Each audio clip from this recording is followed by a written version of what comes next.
महाराजनीति खबर को सरकार रे जारी रही महासंकट। शिवसेनार दुई गोष्ठी भितर संघर्ष चली।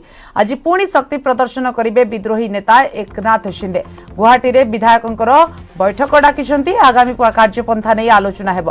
सेबडे उद्धव ठाकरे समर्थन में दिल्ली जंतर मंतर शिवसेनार दिल्ली शाखा प्रदर्शन करा दिल्ली शाखा रे। तेबे गतकाली शिवसेना राष्ट्रीय कार्यकारिणी रे उद्धव ठाकरे को सर्वोच्च नेता करा जायछि। सीधा सड़क जीवा मुंबई में अच्छा सहयोगी वसीम अंसारी। असीम, जिस हिसाब से गुवाहाटी में बागी विधायकों का बैठक होगा, उस तरह से देखा जाए तो मुंबई में भी काफी हलचल मच रही है। क्या कुछ जानकारी है इसको लेके? जी जरूर। जिस तरह से आज गुवाहाटी में बाकी विधायक है उनकी जो बैठक होने वाली है, उससे पहले भी हमने देखा है कि महाविकास आघाड़ी इस मामले को बहुत ही सीरियस तरीके से ले रही है। मैं इस वक्त मुंबई के सिल्वर ओक पे हूँ, यानी कि शरद पवार का ये घर है। आप देख सकते हैं किस तरह से यहाँ पे सुरक्षा व्यवस्था बढ़ाई गई है, क्योंकि यहाँ पे जो महाविकास आघाड़ी के जो नेता हैं उनके आने का सिलसिला शुरू है। कुछ देर पहले अशोक चौहान, बाला साहब थोराट, जो कांग्रेस के बड़े नेताओं में गिने जाते हैं, वो यहाँ पहुँचे थे। और साथ ही दूसरी तरफ अनिल देसाई, जो शिवसेना के राज्यसभा सदस्य भी हैं और एक बड़े नेता के तौर पे जाने जाते हैं, वो यहाँ पहुंचे थे। उन्होंने शरद पवार से मुलाकात की और आगे की जो रणनीति है वो तय की गई, क्योंकि अब महाविकास आघाड़ी में पूरी तरीके से खुलकर शरद पवार सामने आ चुके हैं। उनके एक्सपीरियंस का फ़ायदा महाविकास आघाड़ी के नेता लगातार ले रहे हैं। किस तरह की रणनीति आगे तय की जाती है उस पर चर्चा कर रहे हैं। और जिस तरह से एक पूरी माहौल सियासती रंग यहाँ पे बदलता हुआ नजर आ रहा है। अभी हमने कुछ देर पहले शिंदे ग्रुप के जो प्रवक्ता बनाए गए हैं दीपक केसरकर, हमने उससे बात की तो उनका साफ तौर पे कहना था कि उनकी जो बैठक है लगातार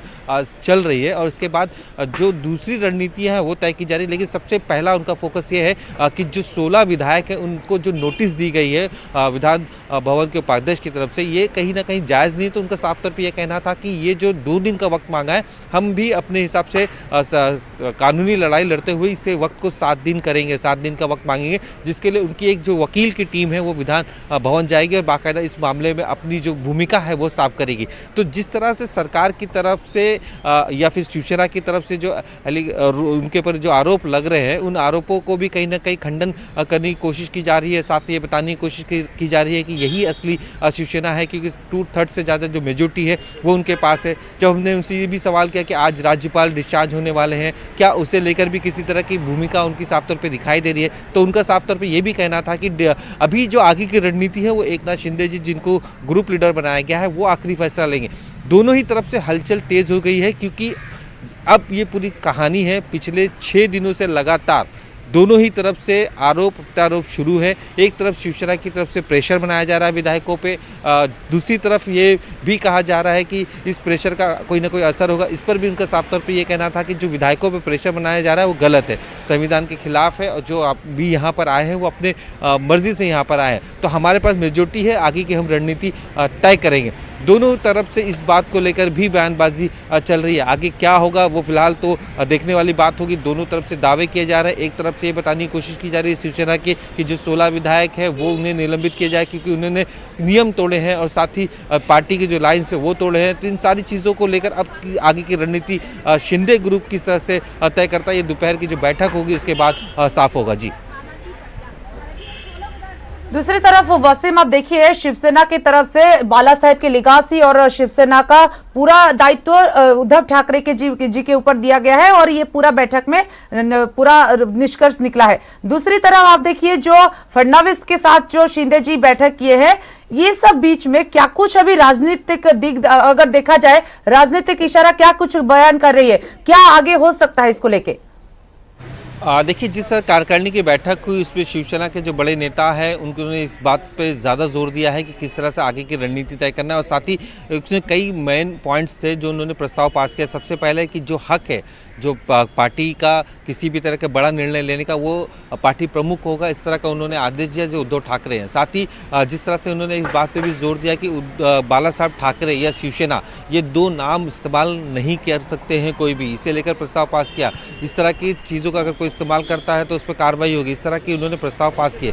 साथ ही जिस तरह से जो पार्टी छोड़ के गए, यानी कि गद्दार जिसे शिवसेना मानती है, उन गद्दारों को अगर पार्टी में रिटर्न लेना है तो उसका भी फैसला पार्टी प्रमुख यानी माननीय उद्धव ठाकरे के गए थे। ऐसे कई बड़े मुद्दे उस बैठक में तय किए गए थे और उसके बाद उस बैठक में इस निर्णय लिया गया। और साथ ही जिस तरह से देखा गया है कि अब शिंदे ग्रुप भी इस बात पे अड़ा हुआ है कि ये जो शिवसेना है उनकी है, अब आगे की जो रणनीति है वो तय करना है। अब भी हम शिवसैनिक है, लगातार उनके जो नेता है इस बात पर जोर दे रहे हैं कि हम शिवसेना से टूटे नहीं है। महाविकास आघाड़ी में खास करके एनसीपी ने जिस तरह से एक रणनीति तय की थी, शिवसेना को खत्म करने की रणनीति तय की जा रही, तो एक तरफ शिंदे ग्रुप इस बात पे आरोप लगा रहा है कि महाविकास आघाड़ी में एनसीपी ने सबसे ज़्यादा उन्हें दबाया है और अपना फायदा करके लिया है, तो वहीं पे शिवसेना की तरफ से इस बात पे जोर दिया जा रहा है कि बीजेपी ने उनको धोखा दिया है, जिसकी वजह से उन्हें कई दिक्कतों से गुजरना पड़ा। साथ ही शिवसेना को खत्म करना चाहती है हिंदुत्व के मुद्दे पे, ताकि इनके वोटों का बंटवारा ना हो सके।